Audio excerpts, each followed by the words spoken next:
Well, first of all, I want to thank Stand Up For Idaho. I realized that one of the reasons why I had always started doing herbs was because of the freedom it gave me. So I just want to thank the Stand Up For Idaho for encouraging me to do this, because I've been trying to put stuff together for a while. This is a disclaimer. A couple of things that I want to mention, though, is that I'm not a medical practitioner, okay? So I can't give medical advice. I can't cure whatever it is that you want to have cured.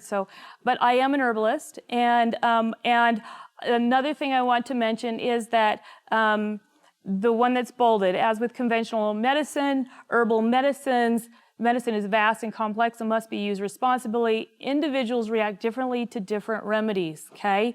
So herbs can increase or decrease the effectiveness of a pharmaceutical drug, okay? And sometimes, a lot of times, people ask me, if they're taking some type of medication, how is that going to, is there any contraindications with anything that I would take? And I tell them, if you are at the highest dose that you can take of a medication, and there's a chance that you might bump into a danger zone, then you need to make sure that you're with you have a health practitioner that you're working with, so that you make sure that everything is safe. All right, I'm going to give you a little bit of background. So if you don't know me, my name is Liesl Vosika, and I am a self-taught herbalist of 30 years. I am the owner of Red Clover Herbs and Market, and me and my husband started it about 9 years ago. And we've been going ever since. We sell loose leaf herbs and tea supplies, things like that. I grew up in the highlands of Arizona, up at about 7,000 feet in the mountains on a ranch of about 280 acres. And I grew up farming, ranching, and I was quite the tomboy. And so I was like, nothing was better than rolling in the dirt for me, and fighting cattle and plowing, okay? So but I had a love for being outdoors. And it's been 31 years. Tim and I met, and our first love was backpacking. And so notice we loved backpacking in the outdoors, and some of the things that we loved most about it is the self-reliance and the feeling of being independent, being able to take everything you've got and put it on your back and head out to the outdoors for about 3 or 4 days, and just be like independent and unplugged. I started doing my own garden. Of course, I had done some gardening growing up. This is actually a picture of my first garden. I had problems with slugs. It was in Oregon. I did a lot of learning by doing my own and trying to figure out a new region where I was doing my gardening. Did a little bit of herbs. Hadn't gotten into a whole lot just yet. But at the time, I was pregnant with my oldest. This is my oldest child right there. And I was pregnant, and I got sick. And I didn't know what I could take while I was sick and pregnant. And so I was searching for things and realized that herbs was the answer. My first herb was raspberry leaf, which we'll talk about later. And it just became a journey that I was like, it was so empowering to me. I just was like, I was thrilled. So this is my family, my kids, close to my herb garden. So I started growing herb gardens, and it's interesting the stories that I started picking up on. This herb right here is called chickweed. It's one of my earliest one as well. And I'll tell you, I really found the power behind the herbs when our little neighborhood of 17 children under the age of 7 got pink eye, and all the parents. And everybody was beside themselves. Some of the families went and got eye drops and things like that. And a week later, they weren't any better. And when my family got it, we headed for the chickweed. And at the time, I didn't even know that much about it. I had to actually go, and I found it. I had took it to a nursery. I had them identify it. They asked me if I wanted to eradicate it from my yard. And I said, no, I need this for my pink eye. And so we administered it as a poultice, and I'll explain what that is. And we ended up lining up children. Within one dose, that pink eye was decreased and almost completely gone. A couple of more doses, and we had no sign of it. We got rid of it, but we just lined up kids, and we just did one kid after another. And I was like, wow, this is powerful stuff. This is really, and not only that, but we were able to teach all of those families in our neighborhood what this could do. And everyone, all those kids could identify chickweed after that, okay? Then as I started like exploring more herb by herb, now mind you, I didn't have a mentor. I was working out of books. I didn't have anybody to consult with. When very first time I met an herbalist, I asked them how to pronounce things because I'd seen the books, seen the herbs, I'd used the herbs, I just didn't know how to pronounce them. But I started making my own mixtures and teas and started to realize that I was what they call an intuitive blender. And so I love putting together herbs, and I don't know how to put it, but when herbs put together in the right way, they lock. And I don't know how to describe it, but once I could get it to lock, I got really good effects from them. And one of those things was my first herbal blend, which was Harmony Blend. And many of you know about it, and I actually have it for sample back there if you're interested. It's got red clover, raspberry leaf, nettle, chamomile, wintergreen, and spearmint in it, and we'll go over a couple of those herbs that you could grow yourself. The next step was after blending, I took it to the farmer's market, and many of you may have seen me at the farmer's market. I've recognized some of you from that time. So that was like 9 years ago. I was under the title of Liesl's Herbs. That's my son, Corey, right there. Anyway, and my premise was I wanted to take the tea out to find out what people who didn't care about my feelings thought about it.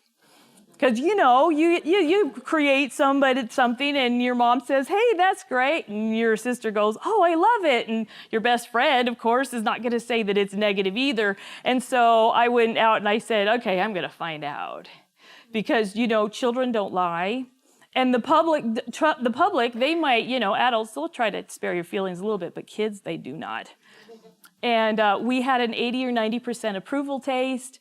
We had some really amazing feedback from people that were using it, so I started feeling even more and more confident. That's when I was contacted by an herb store here in town. Well, she was a supplement store, and we ended up starting Red Clover Herbs and Market, and we've been there for 8 years. And then we specialize in the loose leaf teas and all those bulk herbs that many people were asking me where to find, and they couldn't find in town. So hopefully we're filling a niche. We did start doing herb walks. This is a cartoon character of my friend Tremelda, and she is a 4th generation foraging herbalist, and she became a mentor of mine as we went out and we did herb walks, and I learned a lot from her. She's also a Chinese medicine practitioner, and I've had people like her or like Victoria or if you know Dr. Carrie Jonak, there's many practitioners and people that I have actually learned a lot from. And so that's kind of my journey in a nutshell. We're going to go ahead. I'm asking, why do I tell my story? And I want to tell you, I'm not a certified herbalist. And sometimes to me, and I've talked to herbalists before, and many times certifications then equal regulation. And so many of your best herbalists that I actually learned from will not get certified because of that. But an herbalist is merely a person who practices healing by the use of herbs, a person who collects herbs. So if you're collecting herbs and you're using them for healing, you are now an herbalist. Congratulations, you've already passed. Okay? So I want to go back. I want to talk a little bit, because this is important, about herbal history. I'm going to make this real short. So a long time ago, we know that herbs have been used for centuries, okay? And one of the main places was in monasteries in the Middle Ages. And it was really the hospitals of the time. They grew herb gardens, and there are herb gardens that exist. As a matter of fact, this one still exists. That is a very old herb garden. They started to document it in their books, and this is where we get a lot of our knowledge. As a matter of fact, we almost have lost some of that, and we're trying to regain some of that. Their main things were tinctures, salves, teas. There was all kinds of things that they used. But what happened is in the early 1800s, we started learning about germs. We had microscopes, and which is great because we started to see a world that we hadn't seen before. But the problem was they started to think that they wanted to make room for this by clearing out the herbs. And so there was a smear campaign done in the late 1800s for midwives, for herbs, because they needed to make room for their new technology. Now, there is a place for all of it, but they didn't want to leave a place. They were like, this is out with the old, in with the new. And I think, and over in Asia, they did not do that. So actually, they are our foremost experts on that herbs and medication. So they know more because they never got rid of their herbs. They just brought in the allopathic medicine. So let's talk about, I just said a term, allopathic, right? And allopathic is the science-based modern medical system in which medical doctors and other healthcare professionals such as nurses, pharmacists, and therapists treat symptoms and diseases using drugs, radiation, or surgery. Those are their tools, okay? When we go natural, a many centuries old system that uses natural remedies to help the body heal itself. It embraces many therapies, including herbs, massage, acupuncture, exercise, and nutritional counseling. We're taking two different approaches. There is a place for both, but there's a different approach that we're taking when we're going with herbs. Oh, and I'm just letting you know that I will have all of these slides available, so it's okay if you don't have to copy all this stuff down. So I'm going to give you a comparison. So allopathic, it's high tech and it's less advanced. Okay? Herbal to me is low tech and high advanced. They cannot replicate what herbs do. And I'll explain what that is. The allopathic is very expensive. Your herbals are quite inexpensive. Not all herbs are really super inexpensive, but they're a lot less expensive than your synthetic medicines. Another advantage, part of this is that most of your allopathics, you must have permission, right? You get a prescription. You have to go in and you have to ask the doctor and say, can I get a prescription for this? Or they prescribe something. And with herbals, you don't need to have permission. And to me, that's freeing, just of in itself. So I've kind of explained before how herbals work versus allopathic. So I see it like this. Your house is on fire, and that alarm goes off. And you go to the doctor, and the doctor says, well, I'll turn that alarm off right now for you. So they try to turn that alarm off, but that fire is still going in your system. And in the body is smart enough to know that I still got to tell you something's wrong. So I'm going to find another way to tell you. If you shut off this alarm, I'm going to start that alarm. So when we're talking about herbals and natural, we're actually going after the fire. We may go after the alarm too, but we're really aimed at putting the fire out because that's the source, right? We're not trying to shut up the body. Allopathic medicine can also decrease your immune system. And it's kind of like a muscle. If we don't use it, it gets weak. And so when we use and we increase and emphasize that immune system, it will strengthen our immune system over a period of time. So allopathic is not intelligent. I know that it seems because it's high tech and it's so specialized, but I have seen, so herbs have the ability to be what they call biodirectional. So you could take an herb and what it will assess whether you need more of something or less. So like for instance, the red clover itself is a biodirectional. It is a phytoestrogen. So it'll go into the system and it'll say, do you need more estrogen or do you need less? And whatever it needs, it will make that adjustment. It'll go either direction. To me, that's super intelligent, right? Whereas like a lot of these drugs are like the dumb bully. They just come in, they're gonna do their job, but they don't really care. They don't really care. They're gonna make some damage. You know, they're not there. They're for one purpose. That comes to, you'll have a drug that usually has limited purposes. There may be multiple things that you can do with it, but you'll notice that when we start going over these herbs, many of them have vast lists. As a matter of fact, I'll mention some of them, but I can't even come close to listing all the things these herbs can do. I'm just highlighting some of the things. And you may find that you use one of the herbs that I'm going to mention for something completely different that I never used it for. That's not uncommon.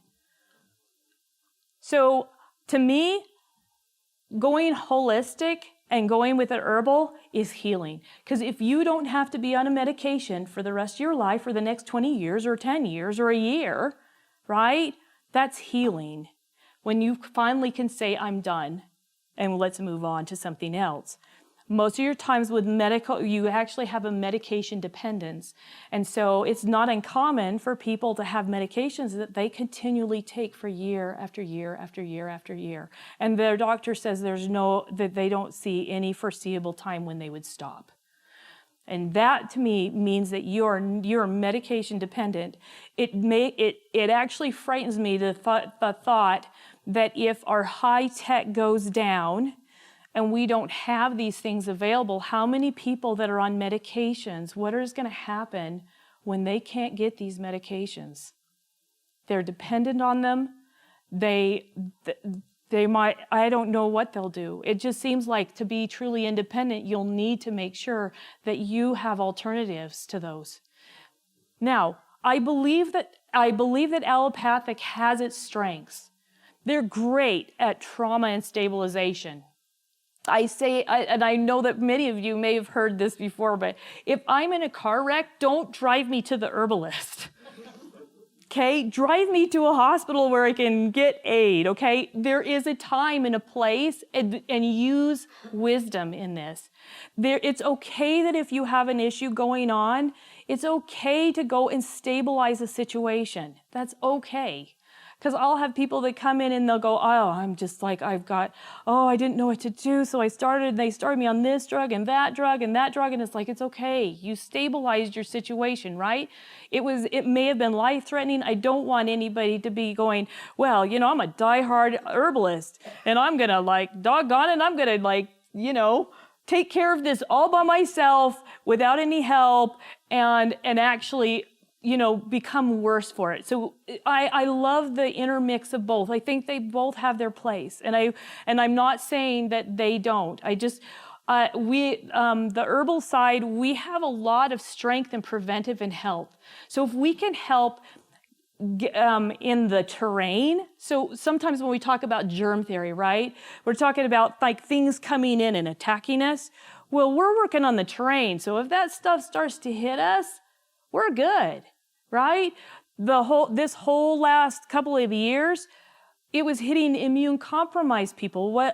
If your immune system is up and strong, you have the best chance of surviving things because you're good and strong and you're ready for it. So I feel like that there's a dependence with allopathic. So I see it as a kind of a temporary solution. If you can if you stabilize the situation, but long term, your herbal is going to give you independence. And in the end, I believe that it'll give you more freedom. And I have noticed that myself. Now, I wanted to start, because I named the course the Freedom Herb Garden. I wanted to I love history. So back in World War II and World War I, they started victory gardens. And I'll read this. A victory garden, also called a war garden or food gardens for defense, were vegetable, fruit, and herb gardens planted at private residences and public parks in the United States, United Kingdom, Canada, Australia, and Germany during World War I and World War II. In wartime, governments encouraged people to plant victory gardens not only to supplement their rations, but also to boost morale. So, I'm thinking, let's start freedom herb gardens, right? Like a victory garden. Have an herb garden that you know how to use, that could be a resource for everybody in your neighborhood. Just kind of like the way I use the chickweed in my neighborhood, right? You know how to use it, you have it in your yard, and you're ready to go. So giving you more freedom, less dependence on high tech and highly regulated healthcare and medicines. Control your own health. I mean, this is a big one. To be able to take control of your own health is very empowering. And natural medicines at your fingertips. I loved being able to grow my own herb garden so that I didn't have to go to the doctor, I didn't have to go anywhere. I could actually go out in my backyard and say, I need this today, I need this right now. Then I go back there, I cut it, I prepare it, and I administer it. And that to me is just, I love being able to do that. Quality control. When you grow your own herb garden, you're gonna know its environment, right? You're gonna know the quality, you're gonna know that that you have a good, strong plant and you know its source. You know the soil it's in, you know the neighbors that are around it, things like that. Now, freshness always equals potency, okay? So the fresher your herbs, the more potent they're going to be. It makes sense, right? So when you're able to take it out of your garden and use it right away, that always is going to be your most potent. And I don't know if you knew, but herbs nourish your soil. They are vitamin and mineral gatherers. Have you ever noticed that when a lot has been demolished or the ground's been stirred up, there's what starts to pop up? Whole bunch of weeds, right? Many of those weeds are strong and great vitamin and mineral gatherers. So for instance, and we'll get to this dandelion, right? Dandelion's high in calcium, and you can tell that your yard is lacking calcium because you got dandelions popping up. They're gathering calcium. They gather herbs to them, so that's why they're superpowered, because they're trying to revegetate areas. So when you next look at an herb and a weed that's growing that you're thinking, you might want to think, what is this ground trying to tell me?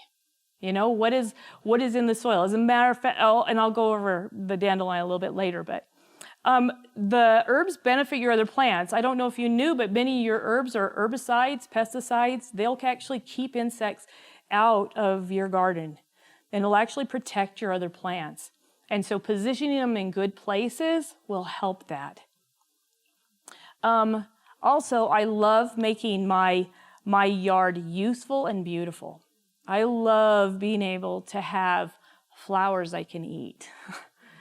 Okay, I think that it's the coolest thing to have just this beautiful garden and go and tell the kids, go ahead, just nibble on anything you want. As a matter of fact, one of my first gardens was the neighbor, because this was in Portland, and a lot of the kids that would come to my backyard had never eaten out of a garden, never in their lives. So I'd invite the kids back there and I'd go, just go ahead and find a carrot and wash it up and eat it. I just had kids coming back there to snack. It was the snack garden of the neighborhood. You're going to be able to identify plants and herbs. As you grow them, you'll recognize them. And then you'll see them elsewhere, okay? And some of these herbs that I'm going to mention are they'll grow, you don't have to encourage them to grow. They will be growing where you don't want them to grow. But you'll identify them and you'll know their use. And if you're out foraging, you will be able to say, that is a comfrey. That So you'll be able to identify them. That's actually important. So let's start on planting. What do you have? So look at what you have already. I want you to go home and look at your yard and look at all of the things that you consider are weeds and see if any of those have value and what it's going to tell you about the soil that you have there and what you feel like that you would like to keep. Maybe you need to relocate them if they're in the wrong place for you, but you'll find that it'll actually tell you a lot. Consider the things like sunlight. And I know that, now I'm going to tell you right now, I'm not a master gardener, and many of you probably have more time in gardening itself. So I'm not going to cover gardening techniques as I am how it relates to herbs. Moisture, like chickweed, for instance, if you're going to do chickweed, you'll need a moist, shaded area, because that's what it needs. And space and acreage, depending on how much space you have. Some herbs spread way out. Okay, some like comfrey plants get huge, burdock gets huge. You know what I mean? You'll want to have enough space. Okay, what do you need? So let's talk about what do you need. I basically, how I kind of look at it is I want everybody's herb garden is going to look differently because everybody has something different going on in their home. Okay? If you have little kids, you may be planting a different garden than if you are an older person. If you have inflammation issues, you might be planting something different than somebody who doesn't. So look at if you have heart problems make a list of the things that you would like to tackle and like to take care of. Do you want first aid things in your garden? Do you want, and most people do, they want something that they know that they can grab and they can apply. They can stop bleeding just within seconds. They want those things, and we'll go over those. And then herbs that you'd like to cook with. Think about the herbs that have multiple uses, right? It's medicinal, it's beautiful, it's aromatic, and I could cook with it. Right? I look at those 4 things, and if it got a 4 rating, man, it's in my garden. Okay? What do you want? Do you want it to be beautiful, or are you not that concerned about it? Do you want it aromatic? And you'll learn about where to put those aromatics. Do you want to attract butterflies? Do you want bees or do you not want bees? Because I had little kids, and so if I attracted too many bees, then I had an issue. But getting just the right amount of bees, but you want the bees for pollinating, and those are great for your yard. Okay. All right. I'm going to go through kind of the types of herbs before we go through the herbs. And I'm not going to spend that much time on it, but my first category is a nutritive herb. A nutritive herb is like food to the body, okay? It's safe. It's gentle. It's high in nutrition. It rarely has side effects. And you can use these herbs any quantity for extended periods of time, okay? And I have some examples: alfalfa, barley, borage, comfrey, nettles, parsley, raspberry leaf, red clover, and slippery elm. Those are all in that category, okay? Now, if you, as you go along, you'll start to get to know these herbs, and you'll start to see the signs of which category they're in. Your next category is a tonic herb. And a tonic herb works slower. It actually works a little bit slower in the system, and it has a cumulative effect. They are nutritious. They rarely have side effects, just like nutritive, and you can do any quantity for extended periods of time as well, except bitters, okay? So nature has, and God had a way of telling us that not to use an herb for long periods of time for large quantities, and those are bitters, okay? So that's nature's way of telling you, use this herb for short periods of time, for certain issues, in smaller amounts, okay? So and that's why many times people disregard the taste. We've bypassed the taste of herbs because most people take capsules, right? And so they never taste it. But actually the power, some of that power is behind the taste of it. It actually activates certain parts of the body that says, here we come. We're going to do more. We're going to do better because we could taste it. So don't just disregard bitters because they're bitter, because they taste nasty. And which is, kind of hard, but Cleansing herbs. Cleansing herbs stimulate cleansing. They deactivate disease fighting or activates disease fighting. They have a strong effect. They are temporary borrower, I call it. They kind of, sometimes they'll borrow from a certain system to do their thing. Things that are having, you probably noticed this in caffeine, right? It kind of borrows. You're kind of like on temporary thing until you kind of like it catches up with you, right? You do small amounts for a short period of time. Echinacea is one of those, elderroot, golden seal, Oregon grapefruit, rosemary, sage, uva ursi, and yarrow. And most of these have to do with natural antibiotic qualities.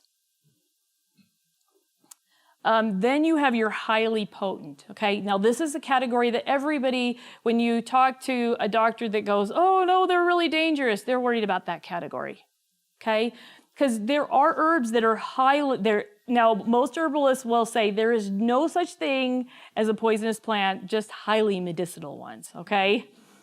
And there is some truth to that. As a matter of fact, there are highly poisonous plants that we only do as homeopathics because it's highly diluted. We take a completely different approach. So ones like that would be like arnica. Arnica is used externally for bruising and stuff like that, but we don't take it internally unless it's a homeopathic, okay? They have side effects. They almost always have a side effect with an overdose. They use special care and knowledge. So, and you'll notice on the list, so it's like I've got pennyroyal, poke, cayenne, cotton, black and blue cohosh, donquoy, licorice, and arnica. One of those is licorice, which many people use, but we're only using it a small amount in blends. So as a catalyst to keep things moving. It has a purpose in there, but it's not usually in high doses, okay? So those are kind of the categories.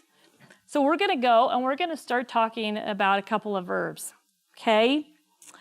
So dandelion, okay. Now, most people are trying to get this out of their yard. I'll give you a little bit of history on this. So back in the Revolutionary days, see, dandelion is not native to the United States and to America. The French brought them over for their lawns. Okay, ironically enough, they wanted lawns. They needed to aerate their lawns, and dandelion aerates lawns, right? They have deep tap roots. You pull them out, they aerate their lawn. Not only that, but the French knew the benefits of dandelion, so they could pull them up, aerate their lawn, and use the herb. The whole dandelion plant can be eaten, all of it. Now, it's a bit bitter when they're a little bit older, like older leaves. So you like to do it, like if you're gonna do it for a salad, you do young leaves. It is a diuretic. So when you take in and actually some people that are doing like medications, the interesting thing about, which is amazing to me, because it's a diuretic, and if you were to take a medication, it will steal the body of potassium. And dandelion is, ta-da, high in potassium, right? So it's actually replacing what it's flushing. It's amazing. It is, so the leaf, and a lot of times people ask me about, because I've got all of these things. It's a perennial. You can eat the entire plant. Its main action is liver and gallbladder protection and healing, okay? It is generally safe, and there's just some people that are allergic to the plant. And look at the list of all the things, and this is just a partial list, okay? But one of the most common questions about dandelion is, do I use the leaf or the root? And the interesting thing is the leaf is mostly for kidney. And if you're wanting liver and gallbladder, we're heading for the root. A little bit more like that, okay? If you don't want as many dandelions, when I told you that that they're kind of calcium seekers, you can make them go dormant instead of and that's another thing I wanted to get to is that spraying your yard. If you're gonna be using your herbs, you don't want to be spraying chemicals on your yard, right? But in order to have, you can get those. Basically what you're doing is giving the dandelion some calcium, which you can get apple cider vinegar with some water, and you can spray them, and it gives them calcium, and they'll go dormant. And that's how you can control them so that they don't take over, and you can say, okay, I don't want you here, I want you here. Okay, and you can pull them and move them. Use them to aerate your lawn, use them for medicinal, and we'll go over, because this is just setting up and picking what you want in your yard, and this one I'm sure you didn't choose. It's there for the taking. Ta-da, you're already an herbalist. If you pick it and eat it, you're an herbalist. Mint. Okay, I'm really starting out basic here. So I'm sure that a lot of you can identify and love mint. Many people know what mint is. There's a they call it a peppermint paradox, okay? It stimulates circulation and yet it soothes the nerves, right? That biodirectional effect, right? It is a very vigorous plant, okay? So you need to have this contained in your garden.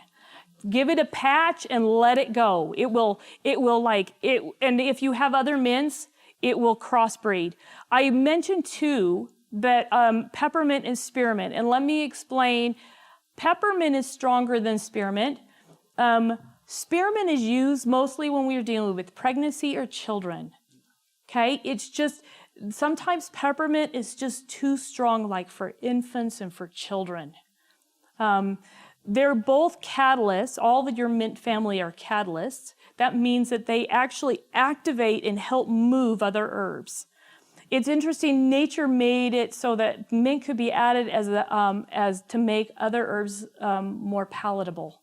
So if you have a bitter or if you have things, but it works best with ones of its own family. So, but it is mostly used for stomach upset. I'm sure that everybody's, I'm surprised, right?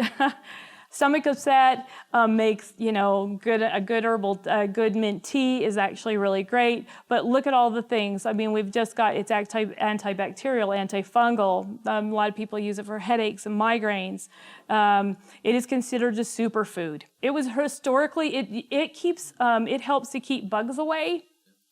And historically, they used to grow mint around their doorways, so they keep bugs and smells and good smells in their house. And I always like putting my mint in I've put mint in potted plant pots, so it contains it, and close to my door.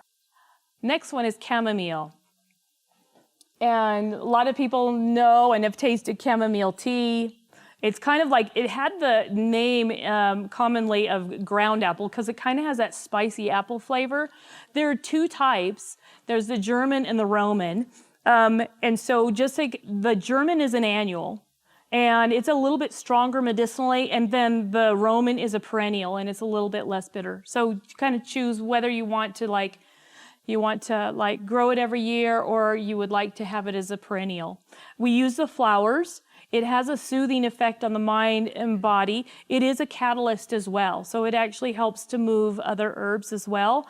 It's been known for digestive issues, mostly for anxiety, sleep. Many times we've got a lot of people that use it for sleep, but it is not a sleep aid, it's a sleep regulator. So it'll go in, that's one of those bidirectional, say, are you tired, do you need sleep, and it'll help you go to sleep. But if you drink it in the morning, if you don't need sleep, it won't just put you to sleep, okay? It is generally safe, and ever so often somebody does have allergic reaction to it. So this is in my Harmony blend. I have chamomile, and if anybody's allergic to anything, it's usually chamomile. So it is kind of like, so it helps to know if you would be allergic to this. Parsley. Okay, parsley is a biennial, so it comes up it'll go for 2 years. We use its leaves and the roots, and parsley, of course, you probably use it for your food and for your recipes. It's actually really good for stomach upset. You wonder why they always put that little parsley on your plate afterwards, after you eat in these fancy places, the restaurant. It's so that you can have something as a stomach aid. Okay, it helps with lung congestion, bladder and kidney infection, and clearing kidney stones. It is actually native to the Mediterranean region. We don't overconsume it during pregnancy or lactation. I do have parsley. Parsley root's actually really good for the bladder and kidney, and I actually have it in a formula for that at the shop. Okay, red raspberry. My first herb, okay? This is the ladies' herb, okay? Now it can do more than just things for the ladies, okay? Because I use it for bronchitis, pneumonia, colds, and flus.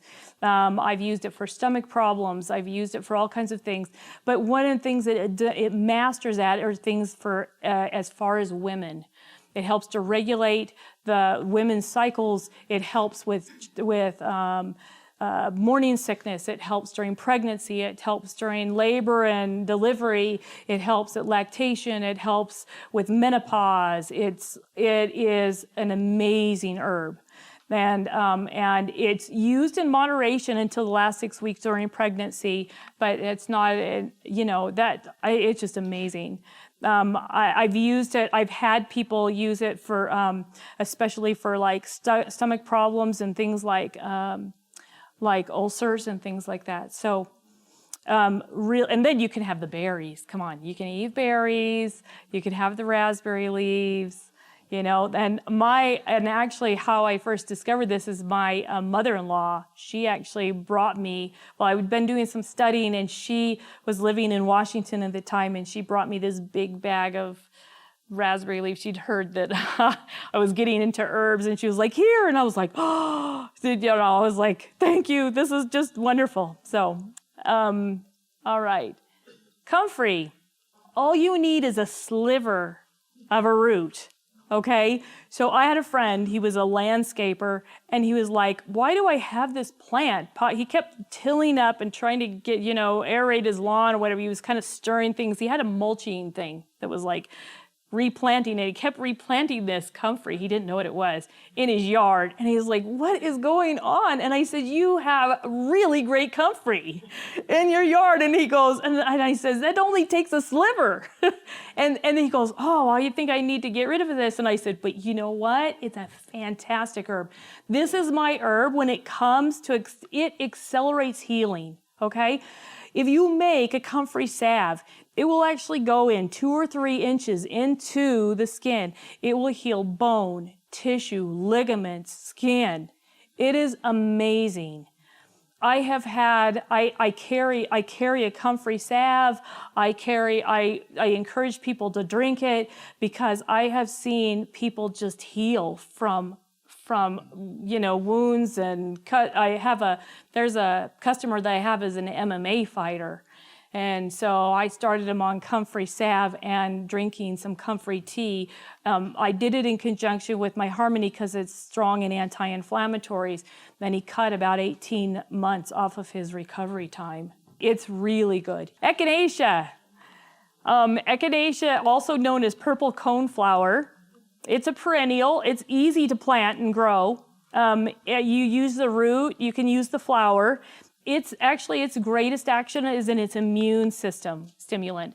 I've used echinacea a lot for colds, flus, any kind of infection that's starting to happen. Now, what I found out later is it also is a biodirectional. So basically, and this is the way I told my kids, echinacea activates your white armies. They're going to fight off whatever it is you've got, right? But it's also biodirectional. So if you have too much white blood cell count, it'll actually regulate and bring that down. Okay, so it's a biodirectional. It's usually a 2-week on, 2-week off thing, but and it's gentle enough to use for young children. And so I did it as an extract for my young kids. It'll help to break a fever. It helps with the immune system. And so when the first signs of colds and flus, we started doing echinacea, and then it helps them fight off whatever it is and helps their white armies. Mullen. Now, this mullen, I'm sure you've seen grow everywhere. You'll see it on the side of the road, things like that, okay? And mullen actually, honestly, the last 2 years has been one of my best sellers because of colds and upper respiratory infections, okay? And that's what it does. It's really good for upper respiratory. It's a cough suppressant. It's bronchitis, asthma, skin wounds, snake bites. Again, we're looking at all kinds of stuff. It's very commonly used for ear infections in an oil. And then you pull the herb out after 6 weeks and you've got an infused oil. And some people, when they do the tea, it's, you know, they're a little bit sensitive to the hair, so you just strain out the tea, strain it. The leaf is mostly for the lungs. That's the part that you usually use for the lungs. But also, you know, I look at the mullen and it makes a very pretty plant, you know, honestly, and it would look really nice in the garden. And it's fairly big. Okay. Lavender. Okay, who couldn't resist having this in their herb garden? It's beautiful. It's very aromatic. And we use the leaves and flowers. It's anti-anxiety. It's for aches and pains. It kills lice and nits. It's insect repellent. It's good for respiratory, UTI, lowering the blood pressure, nervous system, exhaustion, and headaches. It's just like, it's an amazing herb. As a matter of fact, its Latin root is actually from the word levar, means to wash. And so many times throughout history, they've used it to wash. And, you know, it's a nice herb to have at the bath, and so it just makes a beautiful plant. And I know that a lot of people grow it just because it looks beautiful, but it has a lot of uses as well. Okay. Plantain. This is an interesting herb. This one actually, it's interesting because this was called white men's footprints. And one of the reasons is that because this is not native to the United States, but it came over with white man. But every time that soil is interrupted, so the Native Americans called it this because white people had come in and they cleared land and they started making improvements, and plantain popped up. Okay, it's what it's trying to do. It's trying to reinvigorate the soil. Okay, plantain is amazing for cleaning wounds, treating wounds. It's an anti-venom. So one of the most popular ways to use plantain is use a leaf. If you find one of these, if you get a bee sting, an insect bite, you can take a leaf and you take it and you just put it in your mouth and chew it a little bit and kind of get it all in, and you'll get that pain killing starting through your system. And then you basically take that and you put it straight on the bite. It's actually, and a lot of times it grows close to like nettles, close to things that it's used as helpful for. So it precipitates protein from the membrane, which is what bee venom is. So it's actually changing, it's breaking up the protein in a sting is how it works. It reduces swelling and pain. So we use it a lot for infectious bites, but also for blood poisoning, because it's actually drawing infection and it's actually pulling and actually helping that poisoning not to move any farther. It tastes pretty good. And actually, the Native Americans used to use the thicker leaves. They used to actually use it to sew up wounds. Plantain isn't usually heated. It actually kind of the important elements get destroyed in it. So we don't usually make a plantain tea. We just use it. We use it raw. And this is another one. If I was to put this in my yard, usually there's a couple of them I would just leave in my grass, and this would be one of them. Yarrow. Okay, yarrow. I love the Latin name for yarrow. And it's basically based upon Achilles, the Achilles heel, like the Greek legend. So Achilles healed, the legend has that Achilles healed his soldiers by packing their wounds with yarrow. So this is like Achilles, 1,000 leaves of Achilles. That's what that means. Okay. Yarrow is amazing for bleeding, for stopping bleeding. It's interesting because topically, it's one of those amazing smart herbs. Topically, it can slow blood flow, and internally, it helps to blood flow and breaks up clots. It's one of its most amazing abilities. So it actually can stop internal and external bleeding. It's antibacterial, it's antifungal. It's really great for wounds. It's good for anxiety and relaxation. It's also used for dental pain. It can break up a fever. It's good for yeast infections, a blood purifier. It just goes on and on. Yarrow is amazing. Don't get this confused with tansy. If you ever see, there's another plant that looks kind of like this at the top around here, and it grows prolifically, and it's yellow, and they stand about this high and stuff like that. Make sure you identify it if you start to do any foraging, because tansy is in that category of highly toxic. Red clover. Red clover is one of my favorite herbs as well. Well, I named my store after it, right? It is a gentle blood cleanser. And not only that, but I chose it in my tea and stuff like that because it had a couple of things that I loved. It's highly nutritious. It cleanses. It's bringing in nutrition while it's cleaning. It's good for the respiratory system. It's a fantastic anti-inflammatory, and it's gotten quite a reputation as an anti-cancer herb. So it's actually clearing and cleaning things out, and it is used in moderation during pregnancy. And this is another one you can just have growing in your yard, in your lawn, and just mow it with your lawn. Okay. Red clover is a phytoestrogen. When I talked about like an estrogen, like that could regulate estrogen, this is one of them. It'll actually go in and say, do you need more estrogen or less? Especially for women, it's really important that we keep that balanced, and so it does that. It also uses for skin conditions too. So one of my main ingredients in the Harmony blend is red clover. So red clover and raspberry leaf and nettle, in which we'll go over.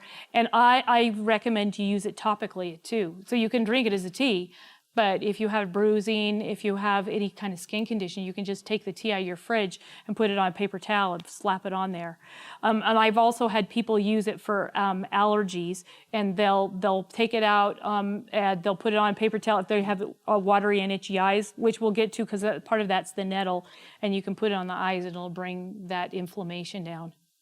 So, drink it, bathe in it. All right, garlic.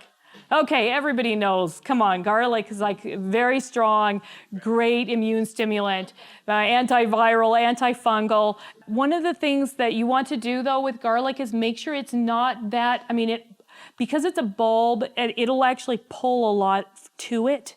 And so you want to make sure it gets enough space so it doesn't like deplete your other plants. Because it really does pull a lot of vitamins and it's aggressive in that effect, which is great. But you also don't want to put this close to other things that it might taint. Right? You may not want to put it right next to your mint, because you might have garlic mint. You'll have tea. You'll be tasting your mint tea. You go, gosh, this tastes a lot like garlic.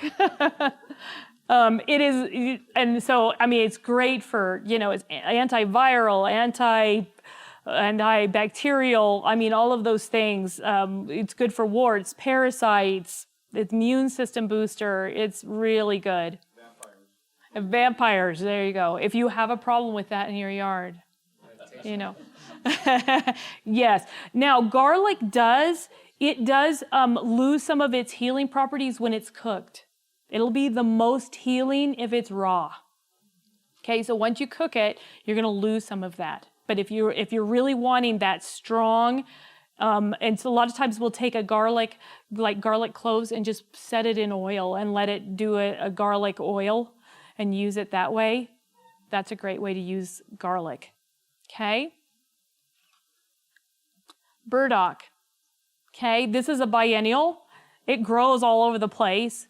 It is actually its first year. It looks like this top one, and then the second year it comes off with all these burrs.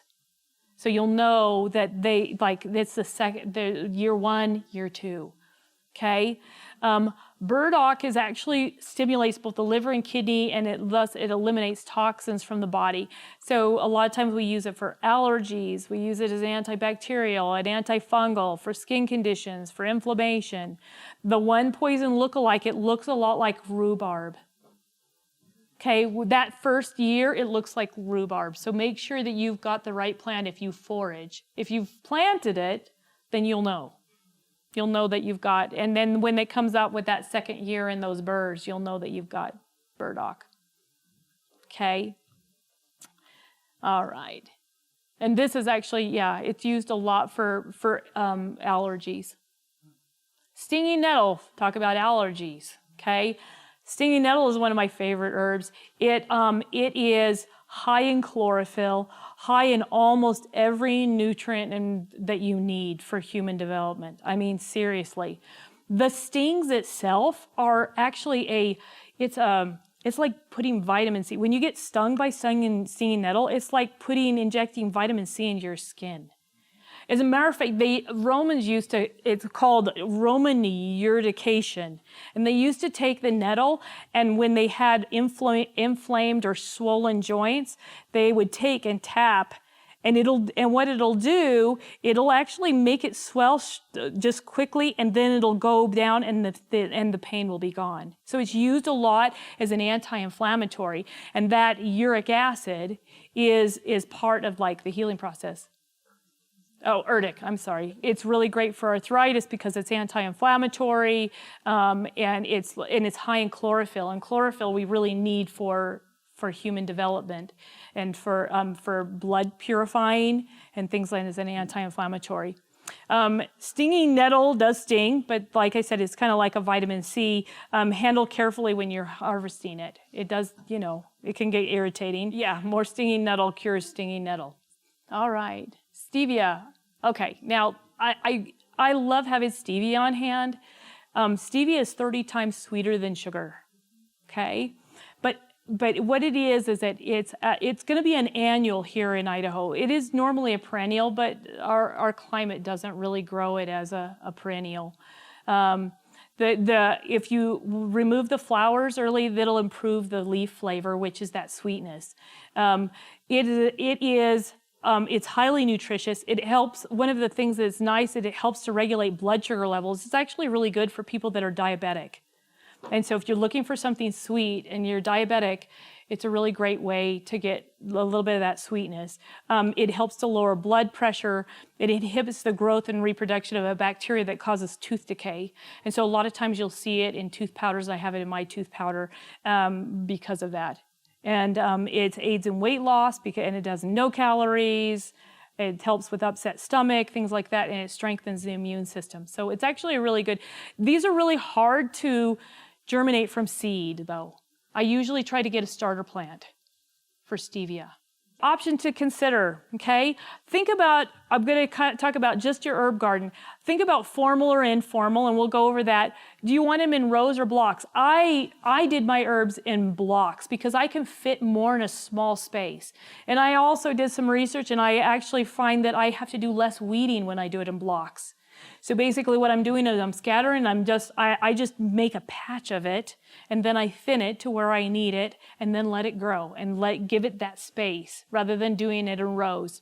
I like raised beds. I like being able to control my soil. I like knowing what's in my soil. I can control more bugs, and then also, because I had little kids, they tend to walk all over and trample your ground down, and this helps so that they don't trample over your ground. I also like raised beds because it was better on my back. You know what I mean? Because if you can raise up my best herb, like my best raised beds were like they were 20 feet long and 4 feet wide. And you want them not too far that you can't reach from both sides. Just remember that. If you make them too deep. Another idea that I love is that you can, when you're making your raised beds, because it takes so much in soil and stuff like that, you start putting put leaves and branches and fill the bottom layer with that, and it'll be composting over a period of time. And you're basically making a deep compost. Now, we don't have problems with slugs, but I fought a lot of slugs and found that they say copper can help. And then I fed my slugs lots of beer. Yeah, here I was, a pregnant mother going to the store buying the cheapest beer I could find, and they're like looking at me, and I'm like, it's for the slugs, seriously.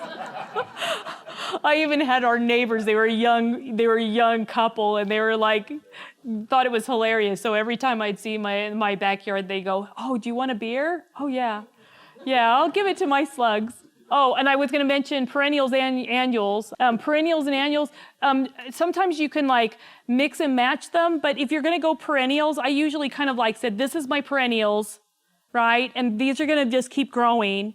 And then these are my annuals, so I'm going to dig this up every year, and then I'm going to replant it. So you might want to think about that. Companion and enemy plants, things that are work together, like I said about the garlic and the mint. You know what I mean? If it has a really strong, if it's going to pull too much in the soil, you want to separate them. And so in some of those herbs, they kind of like will taint your herbs. Aesthetics, let's think about, and I'm sure that many of you have like done gardens where you're talking about where your blooms are, your greeneries. Think about where your door, like if you want those aromatics to be, you can smell them in your house. Do you want them, so whether they smell good or bad? I mean, what if if that herb doesn't smell that good, you may not want it to like be close to your doorway. The height and growth habits. So you make sure they have enough room to grow, that you, like, I wouldn't put nettle in front of something that I was trying to reach. On a day, or that second year burdock. I would want it in the back a little bit more because of the burrs, thorns, stings, okay? And then use them wisely. Put them where they can actually fight off bugs and things like that for your garden. Those are just things to consider. Okay, I'm going to just kind of show you a couple of gardens, and then we're going to go through these. Now, I have a book that I loved. That kind of gave some ideas. I think, and I'll put these on my website. So what I would recommend, if you want one of these ideas, you can use it and then basically swap out whatever herbs you want, right? And say, well, I don't want to do the hyssop. I don't want to do the sage, but I want to do the lavender, and it'll kind of give you some ideas. So these are just a couple of ideas. This is a more formal garden. This is another type of formal garden again. This was focused mostly on culinary. And so you can have one part of your garden that says, I just want most of my culinaries kind of collected like a kitchen garden. And then they'll do medicinal. You'll have those medicinal effects too, but then you'll kind of go, okay, these are all collected here. This one's a potpourri garden. They kind of introduce it. And then so most of these are very aromatic, And then this is one of the ideas just to put it close to your door. What would you put in the window? What are you going to put outside the door and make it like smell really nice? And you've got the lavender and the catnip. And by the way, catnip is like a cousin of the mint. And beware, because cats really do love it. And I never was brave enough to plant catnip because I just knew I would attract every cat in the whole neighborhood. And they'd be rolling around in my yard all the time, all kind of punch drunk. I just like, no. So sometimes I would recommend, if you have problems with that, bring that catnip inside. Okay. And this is just a simple garden, right? You could do something as simple as just put like four herbs down, 4 or 5 herbs down, and then just let it grow. But I would disagree. That spearmint is way too close to that garlic. And this is a fragrance garden. I love the configuration of this. And so this is where I kind of like, I'll show you, this is what they have, but then I said, this is my freedom garden. So these are a lot of the herbs that I have just spoke about, and that's where I would put them if I had that configuration. So I would, so I'd have my raspberry there. I'd put my hops there. I'd put my burdock there. Okay, and you can use this. I'll like I said, I'll put this online. And if you want to have some place to start, or you like this idea, switch and swap things out, and just kind of come up with some ideas. So here's some suppliers. So now Town and Country Gardens, they do have some herbs. They have probably about 5 different types of seeds of the herbs. Not very many. I think they had echinacea. They have, they didn't have as many that I would have liked, but they should have their starter plants coming out this week, they told me. So you can check them out. Sunnyside Gardens has some. They have it both in seed and some starters, and Eagle Rock Nursery. So check all of those. But I did find these are online suppliers. Eden Brothers is rare and hard to find seeds. They look good and reputable. I haven't used any of these yet, so I'm kind of like letting you see at least the sources that I thought, and then I did some little bit of research and see if they were going to be good. Because I'm looking for seeds that are, I love heirloom seeds. I love non-GMO, not messed with seeds. This Johnny Selected Seeds, they have a lot, but they are a very large company. So this is us. Then I would love for you to take pictures of your gardens and post it on our Facebook page and tell how your experience was. We'd love to hear that. And like I said, we're going to try to start getting more seeds, because I know that there have been people coming to the shop all the time saying, I want to know where to find seeds and starter plants. I want to welcome you to have a little bit of sample of my Harmony Blend herbal tea. I created it for upper respiratory infections and colds and flus. There's anti-inflammatories in it and blood purifiers, so we have people using it for arthritis and allergies and immune boosting and digestive disorders and anxiety and depression, all kinds of stuff. Thank you so much for coming.